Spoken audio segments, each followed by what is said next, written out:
Assalamualaikum warahmatullahi wabarakatuh. Selamat sore, jumpa lagi dengan Ki Salifah di acara Ngopi Ngobrol Pikiran bersama saya di sini.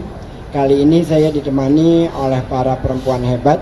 Di sebelah kanan saya Ibu Tuti Kusumawati yang kebetulan sekarang mendapat amanah sebagai Kepala Dinas Pemberdayaan Perlindungan Anak dan Pengendalian Penduduk, Bu, ya. Betul. Assalamualaikum. Waalaikumsalam, Ibu. Selamat datang di Pasar Seni Ancol, Bu. Tempat yang legendaris di Jakarta. Dan di sebelah kiri saya Ibu Rina Jahrona, seorang perempuan cantik, keren, pengusaha properti dari Kirana Group, Nusa Kirana Group atau Nusa Kirana Group. Dan yang di sebelah kiri saya sana Ibu Suryani Motik, dia mantan Ketua Umum IWAPI, Ikatan Wanita Pengusaha Indonesia, sekarang menjabat sebagai Ketua Umum HIPI, Himpunan Pengusaha Pribumi Indonesia, juga di Palang Merah Indonesia, Bu Suryani, ya? Ya, betul. Sebagai bendahara umum, ya. Jadi urusan keselamatan manusia di samping urusan cari duit, dua-duanya dia dapatkan. Harus seimbang, ya. Harus seimbang. Baik, ibu-ibu sekalian, sore ini kita akan ngobrol tentang Jakarta. Utamanya adalah agak longgar aja temanya, tentang perlindungan anak dan perempuan di masa pandemi. Karena kita sama-sama tahu bahwa di masa kesulitan biasanya adalah yang korban utama pertama adalah perempuan di dalam rumah tangga. Jadi kita pengen dengar sejauh mana upaya-upaya yang dilakukan oleh Pemprov DKI selama ini di dalam mencegah hal-hal yang semacam itu terjadi. Yang kedua, kita juga sama-sama tahu bahwa DKI sudah, khususnya di bidang ibu juga, sudah berkali-kali mendapatkan apresiasi, ya, Bu, ya, dari berbagai lembaga yang mungkin juga masyarakat perlu dengar tentang hal-hal yang seperti itu. Baik, Bu, dalam upaya mencegah kekerasan terhadap anak dan perempuan itu apa saja, Bu, yang sudah dilakukan? Baik, terima kasih Pak Ges dan Ibu sekalian serta pemirsa.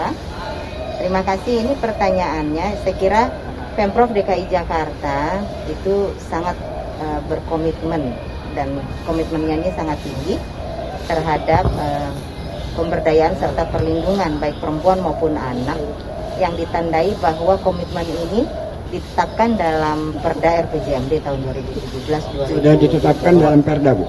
Perda 6 tahun 2018 tentang RPJMD. DKI Jakarta tahun 2017-2022. Dan tidak itu saja, ini betul-betul kemudian di background menjadi rencana tahunan, dan rencana tahunan ini ditetapkan dalam Pergub, lalu kemudian juga item-item action plan-nya itu ditetapkan di dalam keputusan gubernur tentang kegiatan strategis daerah. Jadi perlindungan dan penanganan tindak kekerasan terhadap perempuan dan anak itu merupakan salah satu kegiatan strategis daerah yang setiap tahunnya ini kita lakukan terus pengembangan programnya.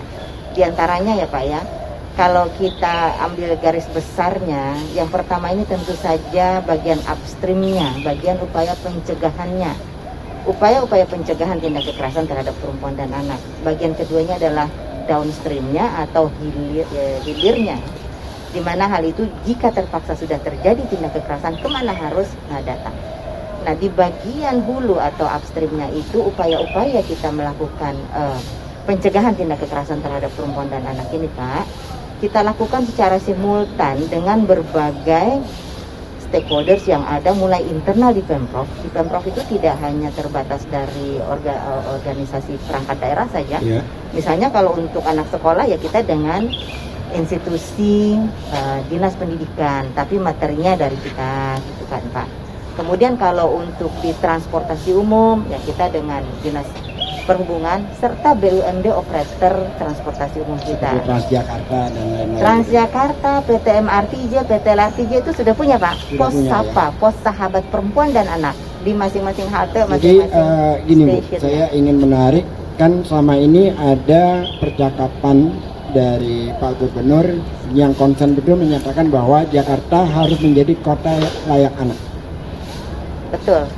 Itu breakdownnya seperti apa, Bu? Nah, breakdownnya itu bahwa ya kota layak anak ini kan punya beberapa klaster 1, 2, 3, 4, 5. Nah, setiap klasternya ini kita coba mulai dari pemenuhan hak anak.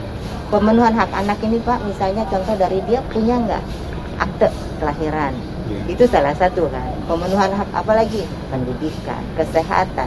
Kemudian hak dia mendapat pengasuhan yang baik dan sebagainya. Ini kita lakukan dengan berbagai elemen masyarakat yang ada. Tidak terbatas organisasi perangkat daerah saja, tapi juga organisasi perempuan, organisasi LSM, itu misalnya pemerhati perempuan dan anak juga terlibat. Banyak sekali yang terlibat dengan kita, perguruan tinggi pun terlibat. Kita melakukan kampanye bareng secara kolaboratif, karena Jakarta ini memang didesain untuk menjadi sebuah kota yang kolaboratif, dan kegiatan kami pun secara kolaboratif. Contoh terakhir kemarin ini Pak ya, setiap tahun itu 16 hari kita berkampanye, tapi kita tidak akan berhenti hanya 16 hari. 16 hari ini trigger Pak untuk menggalang sebuah kekuatan, yang kekuatan ini kita harapkan terus bergulir di luar yang 16 hari itu. 25 November sampai 10 Desember, di mana 25 November itu representasi dari Hari Anti Kekerasan Internasional. 10 Desember ini adalah Hari Hak Asasi Manusia Internasional. Jadi kita marching, ibaratnya marching dan maraton 16 hari. Kemarin itu kita menggalang kolaborasi dengan perguruan tinggi, dengan influencer, dengan berbagai pihak. Jadi selama ini sudah jalan Bu ya? Sangat jalan. Tepatnya mulai kapan sih Jakarta concern terhadap hal-hal semacam ini yang secara ini masuk dalam regulasi, masuk di RPJMD? Yang eksplisit ada menuliskan pemuliaan perempuan, eksplisit pemuliaan kata-kata pemuliaan perempuan, pemberdayaan perempuan dan anak itu di RPJMD 2017-2022. Eksplisit pemuliaan perempuan, perlindungan perempuan, pemberdayaan perempuan, perlindungan anak, dan juga kaum disabilitas, itu eksplisit ada di RPJMD 2017. Jadi kalau sebagai kota besar sebenarnya kita agak terlambat ya sebagai regulasi yang langsung mencantumkan itu ya. Tapi walaupun terlambat, alhamdulillahnya lebih baik. Saya ingin beralih ke Bu Suryani. Dia dosen juga sebenarnya. Ada profesi lain yang saya belum kasih tahu sebagai dosen. Karena Bu Suryani ini adalah doktor. Banyak betul gelarnya. Bu Suryani, dalam konteks itu, Anda melihat Jakarta, melihat peradaban yang sedang dibangun ini. Kan ini kan sebenarnya membangun peradaban. Seperti integrasi transportasi, menyatukan orang di ruang publik, melindungi perempuan dan anak. Ini kan peradaban modern kan. Apa yang Bu Suryani lihat sementara ini, sekarang ini? Saya kira gini, saya setuju sekali ketika Pak Gubernur meresmikan MRT, bilang yang dibangun ini bukannya moda transportasi saja, tapi peradaban. Nah, peradaban itu apa? Peradaban kan berarti akar kunci dari peradaban itu adalah behavior, adab, kan? Kalau orang Arab, orang Islam bilang adab. Adab itu apa? Behavior, perilaku yang diterima oleh standar internasional, regardless apa agama dan sebagainya. Gitu. Lalu perilaku modern itu apa? Perilaku modern itu sebenarnya kalau di Islam sih jelas akar dasarnya. Kita rahmatan lil alamin, agama menghargai sesama orang, respect, tempat itu selalu ada buat setiap makhluk di bumi ini. Jadi mulai makhluk di bumi ini apa, itu yang saya lihat dari Pak Anies, mulai dari binatang dikasih tempat gitu loh yang layak kan, kemudian tumbuh-tumbuhan ada tempat yang layak juga, kemudian anak kecil, disabilitas, perempuan, orang tua. Nah ini kan peradaban. Orang yang beradab itu orang yang mampu menghargai regardless level, ras, suku, bangsa, dan agama. Gitu. Dan itu memang ajaran agama. Kebetulan saya agama Islam. Jadi saya sangat memahami itu yang sudah lama ditinggalkan. Nah ini yang saya lihat yang dibuat oleh Pak Anies Gubernur, bagus sekali. Dalam konteks terhadap bagaimana menyelamatkan perempuan dan anak di pandemi ini, saya sangat tertarik sekali. Karena kebetulan saya lama berkecimpung dengan dunia perempuan, gitu. Mulai dari mahasiswa, ketua Kohati dulu, mahasiswa perempuan gitu, sampai saya perlu terangkan sedikit tentang Kohati itu. Kohati itu Korps HMI Wati. Bu Yani adalah seorang ketua umum Kohati cabang Jakarta yang di masa itu dia merubah warna cabang Jakarta yang tadinya buram menjadi cerah, menjadi penuh warna. Dan pada saat itu saya adalah juniornya. Silakan Bu. Ya, saya lihat, jadi saya sangat akrab. Betul sekali yang Pak Ges di awal prolognya mengatakan, dan itu juga laporan ke saya. Ketika kita jadi pemimpin perempuan, pada saat yang bersamaan kita menjadi seorang ibu buat anggota kita, menjadi seorang sahabat buat anggota kita.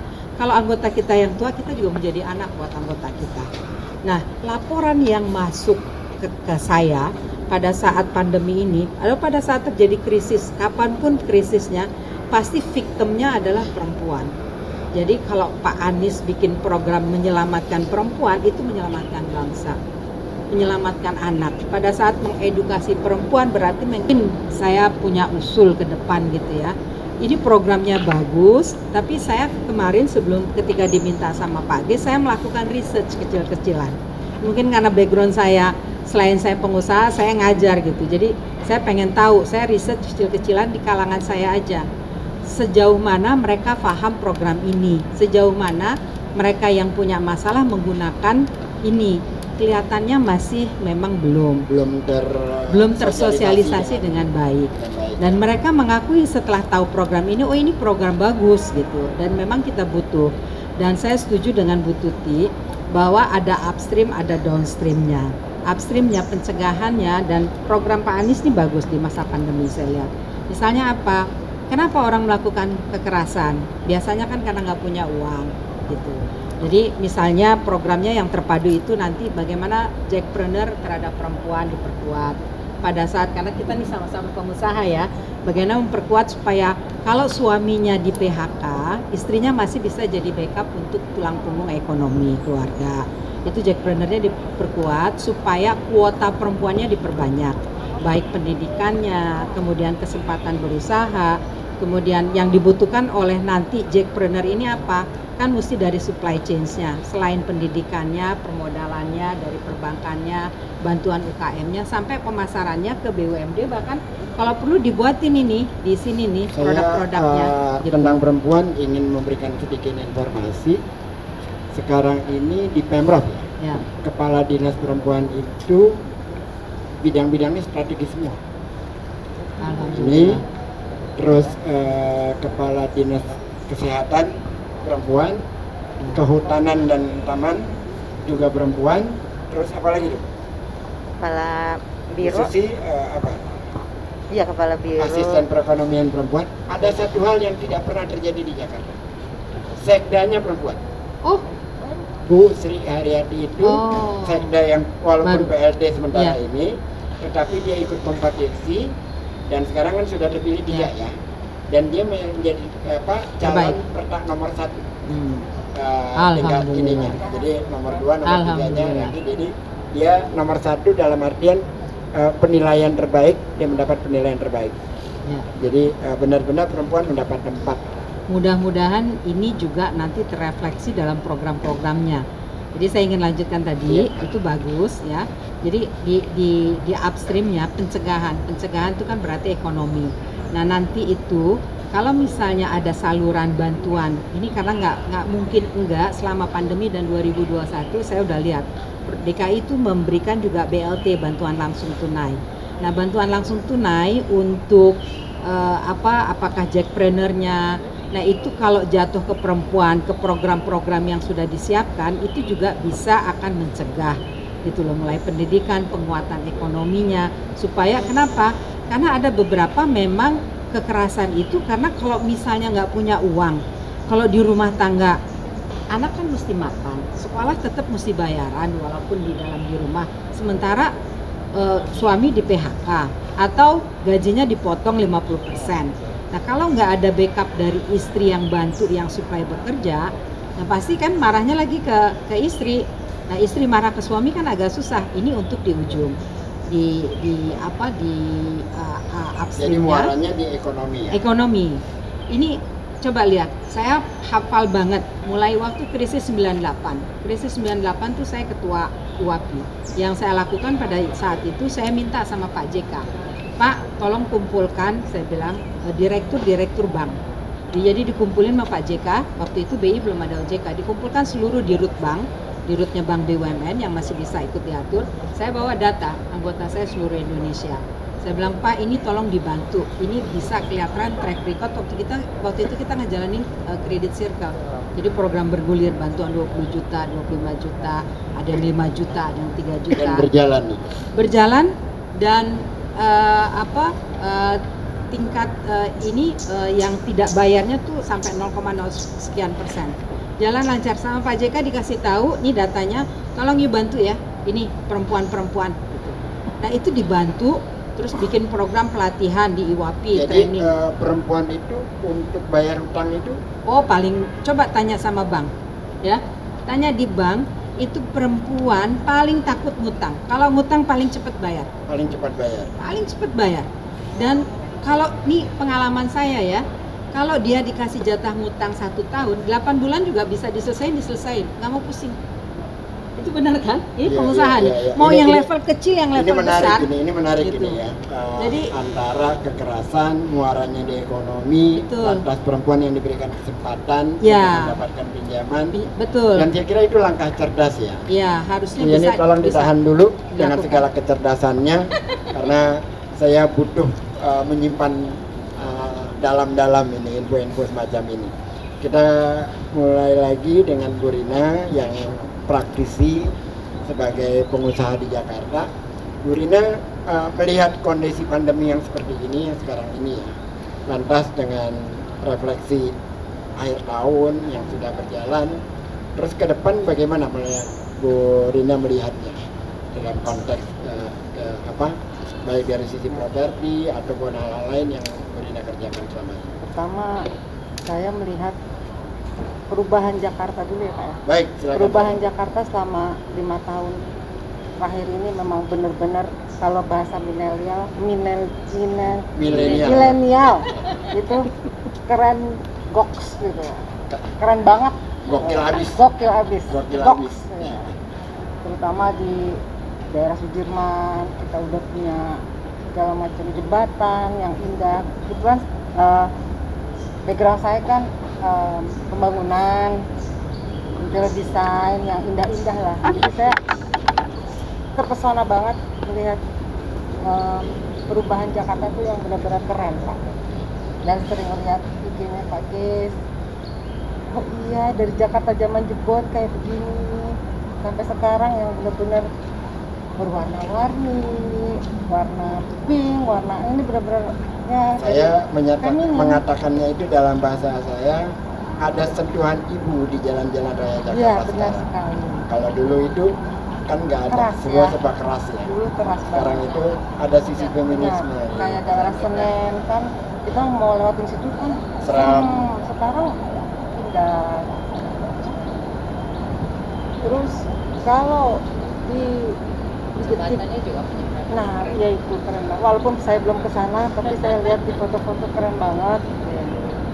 Kalau dari sisi properti zaman pandemi ini ya, semua pasti kena imbasnya ya Pak ya. Kita agak slow down,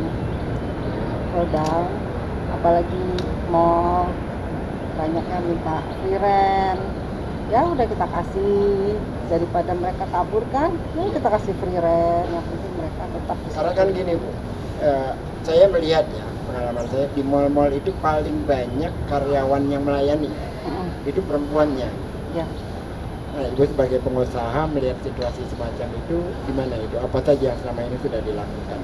Kalau itu mereka kan tenang-tenang gitu, bukan langsung dari perusahaan saya ya. Iya. Mereka tetap tetap bekerja, cuma itu dibagi shiftnya. Oh, shiftnya dibagi. Shiftnya, shiftnya dibagi, dan memang kan sekarang jamnya lagi dibatasi banget nih pembukaan mall ya. Apalagi mall saya ini kan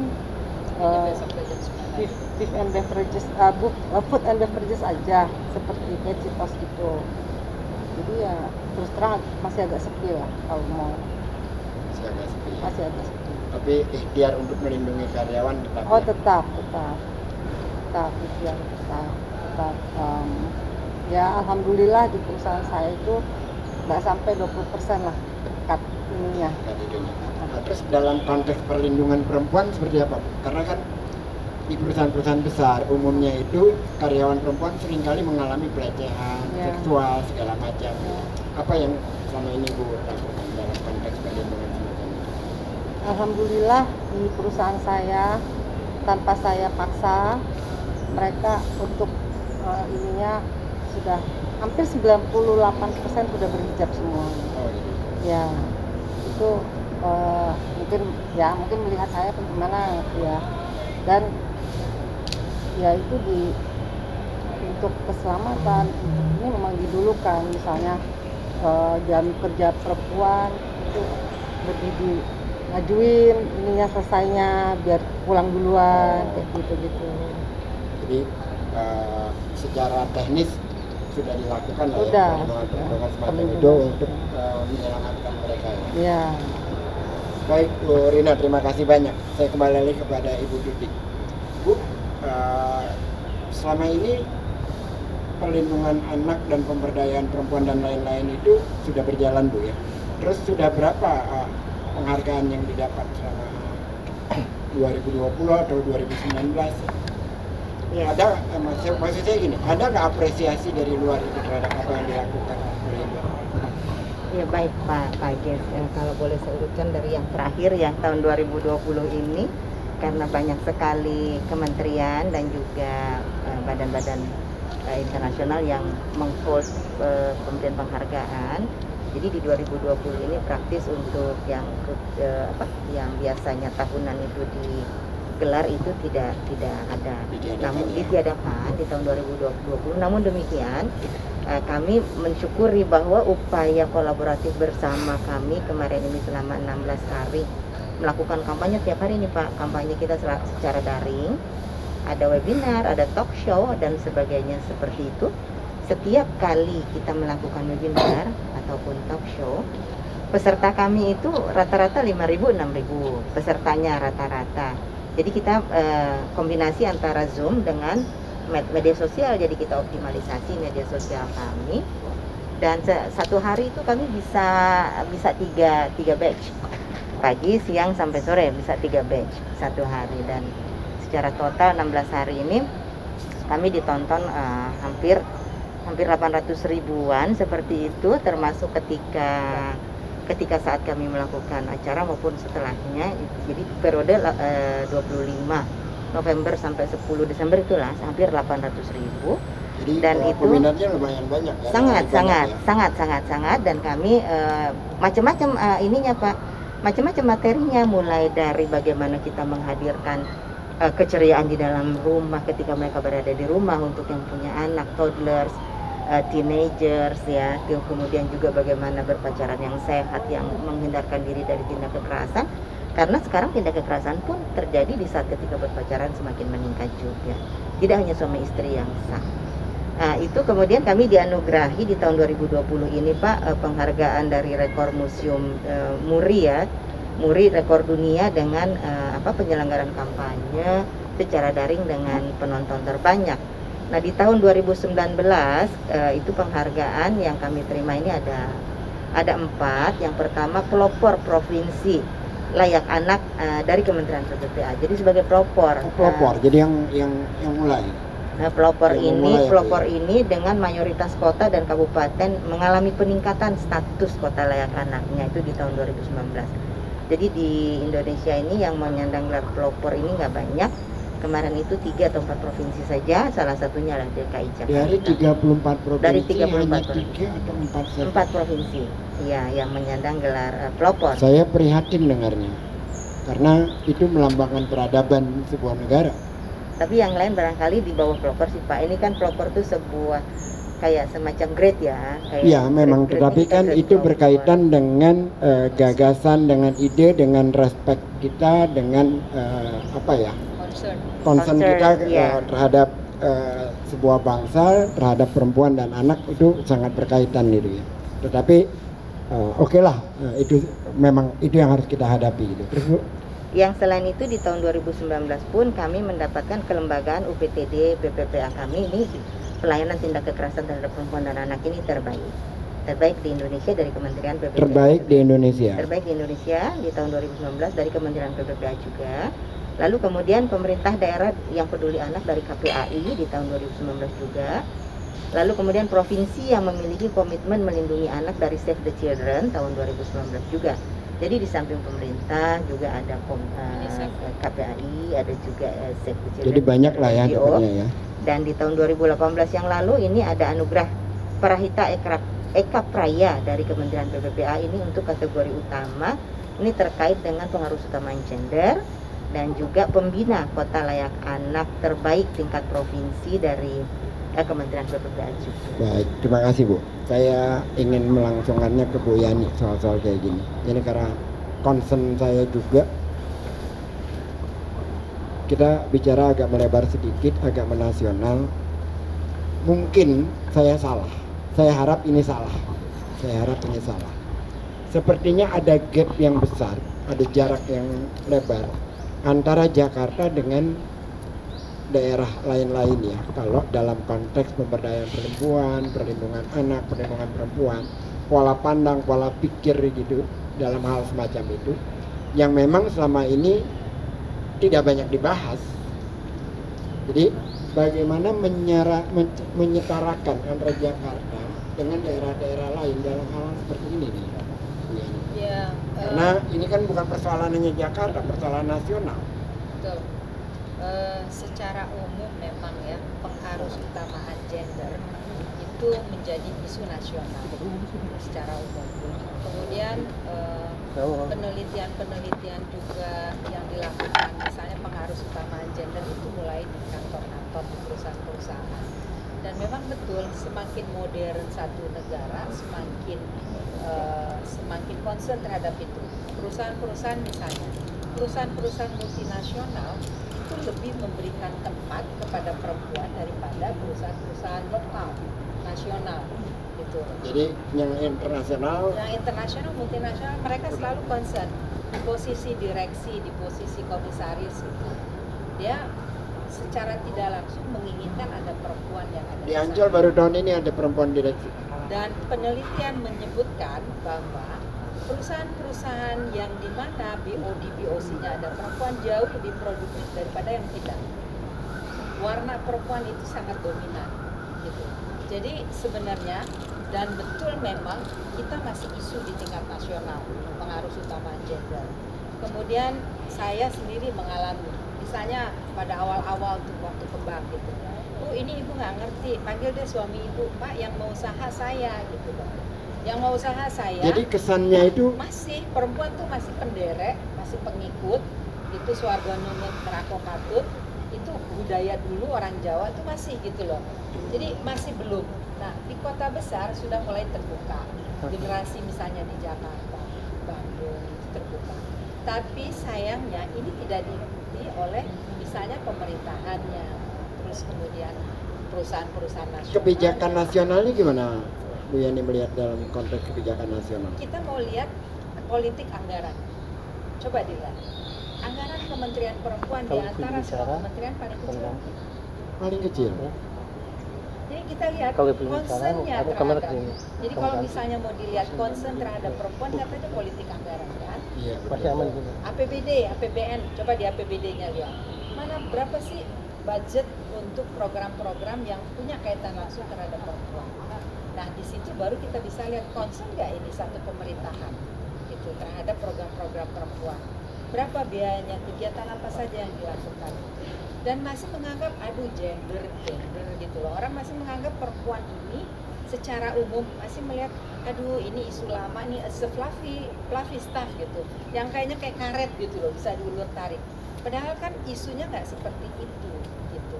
Nah, yang diinginkan pengaruh utama gender itu adalah program perempuan itu masuk di dalam setiap, kayak di DKI misalnya, bukan hanya dinas keperempuanan, tapi juga bidang-bidang yang lainnya.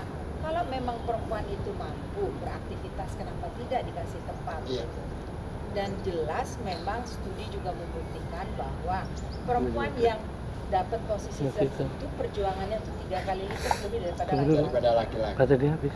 Nggak mudah itu perjuangannya, belum lagi stigmanya. Lanjutin aja.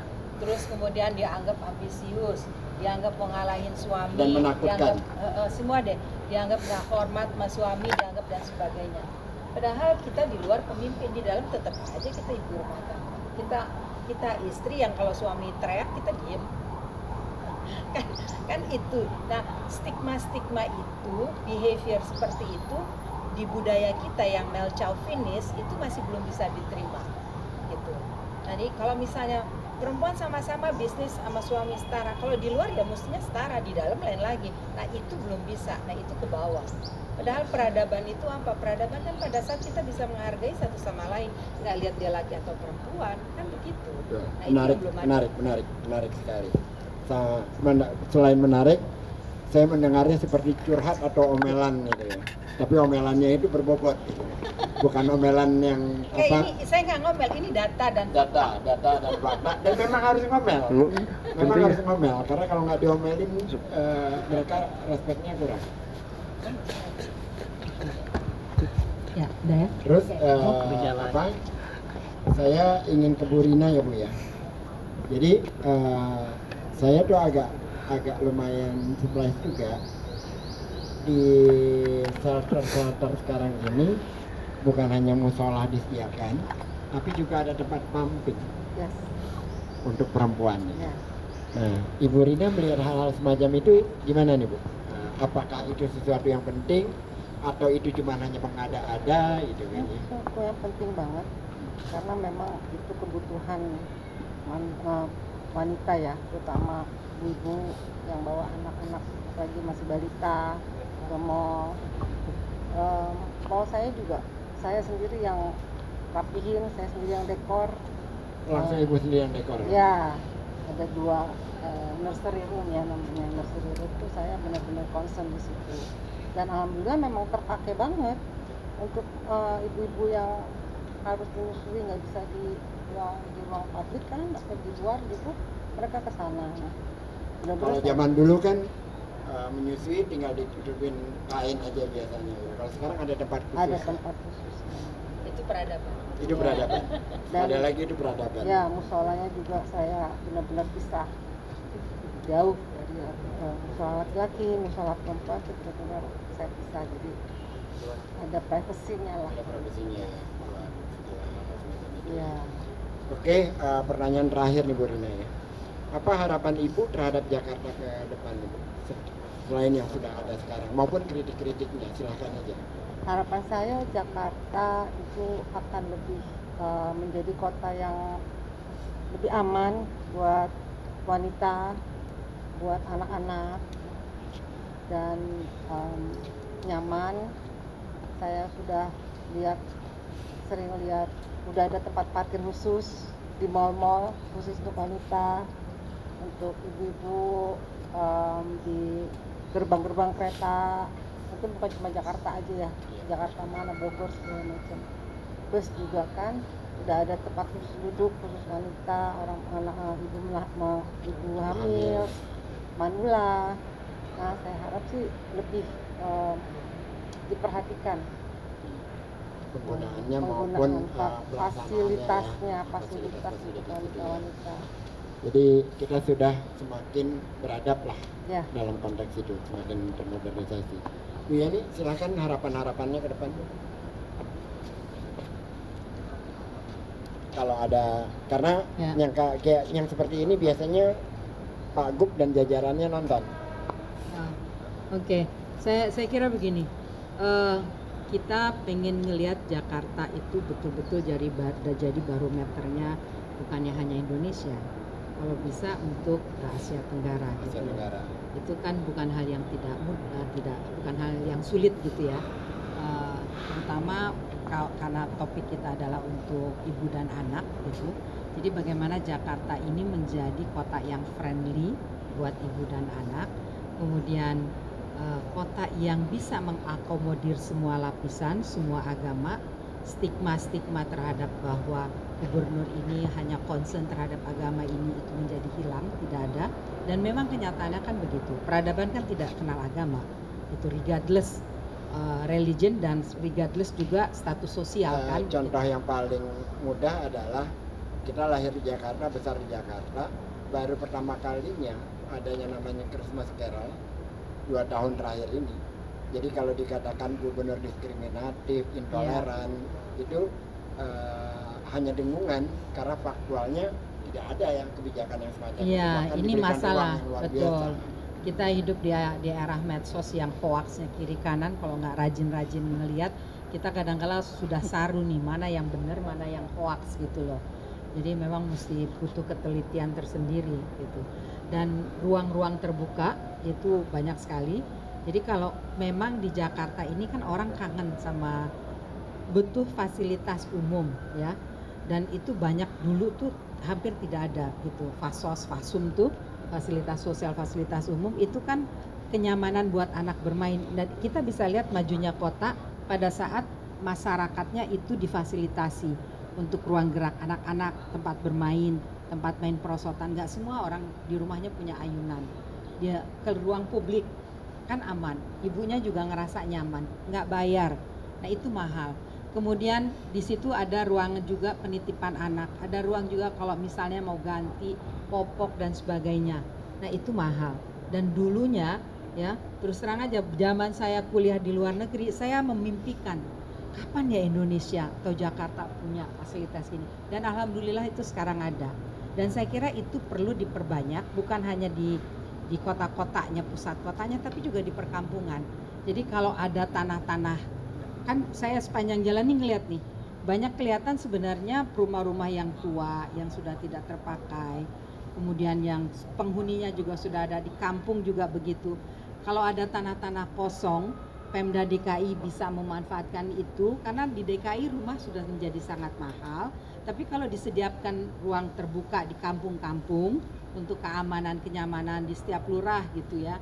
Di satu kelurahan ada ruangan terbuka buat ibu dan anak buat main gitu.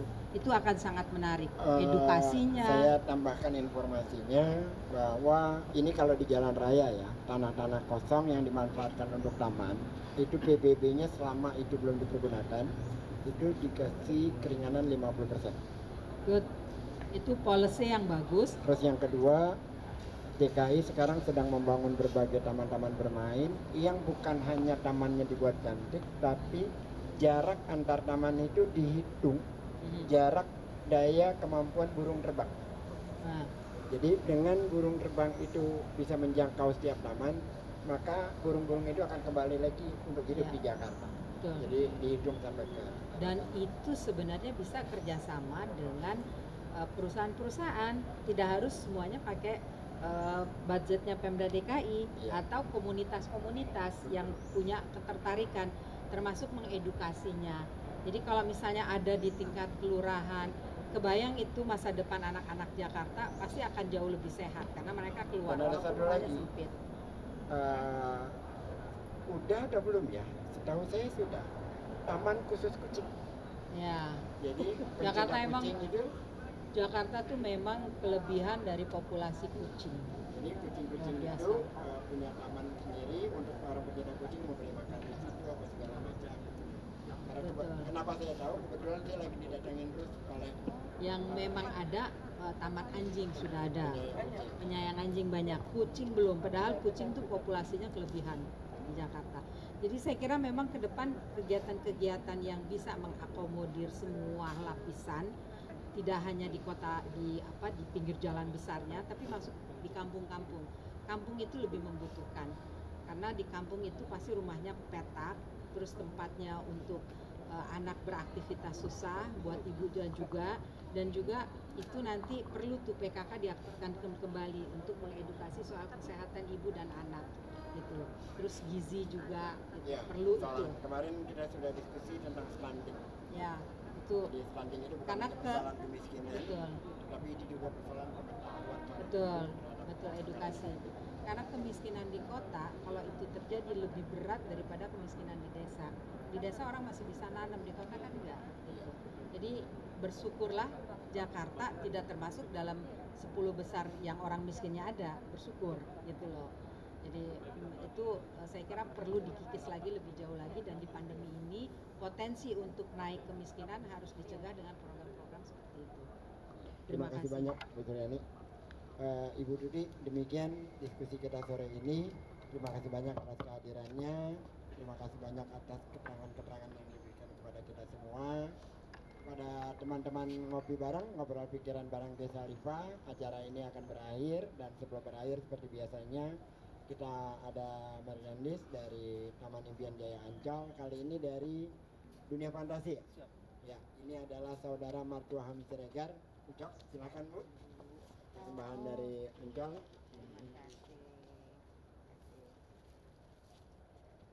Ibu Rina silakan Bu.